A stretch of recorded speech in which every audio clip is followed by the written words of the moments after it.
যদি কেউ মোবাইলের মধ্যে অপকর্ম দেখে তাহলে তার এই দুনিয়াতেই ভয়ানক তিনটি শাস্তি হবে। আল্লাহ তাআলা তাকে এই দুনিয়াতেই এই ভয়ানক তিনটি শাস্তি দিবেন যদি কেউ মোবাইলের মধ্যে অপকর্ম দেখে।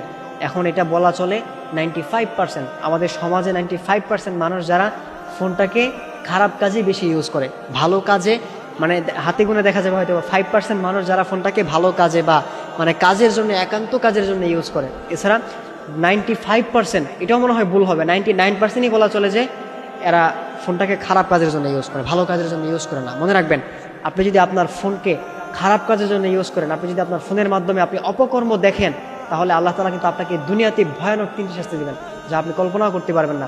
আমরা এখন দেখতে পাই যুবক থেকে শুরু করে একদম বৃদ্ধ পর্যন্ত, ছোট বাচ্চা থেকে শুরু করে একদম যুবক থেকে একদম বৃদ্ধা পর্যন্ত প্রত্যেকটা ছেলে মেয়ে ফোনটাকে খারাপ কাজের জন্য ইউজ করে।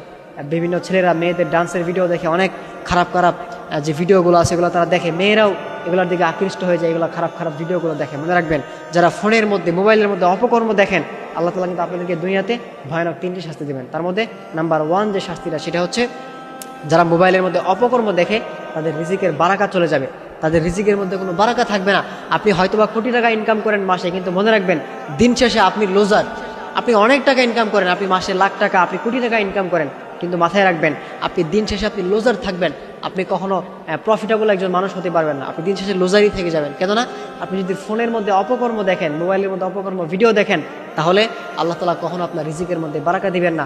আপনি দেখবেন যে দিক দিয়ে টাকা নিয়ে আসবেন, ওই দিক দিয়ে আল্লাহ তাআলা আবার নিয়ে নেবেন, আপনার রিজিকের মধ্যে কোনো বারাকা থাকবে না। আপনি দিন শেষে ঋণের মধ্যে পড়ে যাবেন, আপনি বিপদগ্রস্ত হয়ে যাবেন। এই জন্য অবশ্যই যারা ফোনের মধ্যে অপকর্ম দেখেন, মাথায় রাখবেন আপনাদের কিন্তু রিজিকের মধ্যে বারাকা থাকবে না। আপনার একের পর এক বিপদ, একের পর এক অসুস্থতা, একের পর এক সমস্যা। দেখা যায় আপনি অসুস্থ হলে আপনার স্ত্রী অসুস্থ হবে, একের পর এক অসুস্থতা লেগেই থাকবে, একের পর এক সমস্যা লেগেই থাকবে।